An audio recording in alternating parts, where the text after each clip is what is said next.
রাজধানীর উত্তরার milestone school and কলেজে বিমান বিধ্বস্তের ঘটনায় দগ্ধ হয়ে জাতীয় বার্ন ইনস্টিটিউটে এখন পর্যন্ত ভর্তি আছেন ৩৩ জন। তাদের মধ্যে ৩ জনের অবস্থা সংকটাপন্ন।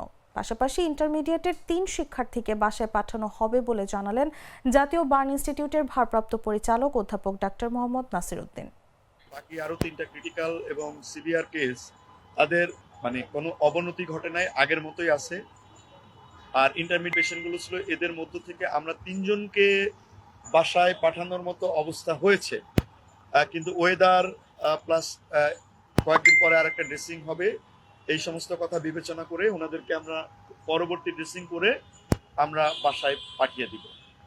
আমাদের মোটামুটি এগুলোই, আর অন্য তেমন কোনো পরিবর্তন হয়নি। আমাদের গতকাল ভেন্টিলেটরে 2 জন ছিল, তো একজন যেহেতু আমরা হারিয়েছি একজনকে, সুতরাং একজন আমাদের ভেন্টিলেটরে আছে। আইসিইউতে মোট 3 জন পেশেন্ট আছে, আর সিভিয়ার কন্ডিশন 3। আমার মেল এইচডিউতে 3 জন রোগী আছে, ফিমেল এইচডিউতে আমার 6 জন আছে। আর বাকি পেশেন্টগুলো সব ভালো অবস্থাতে আছে।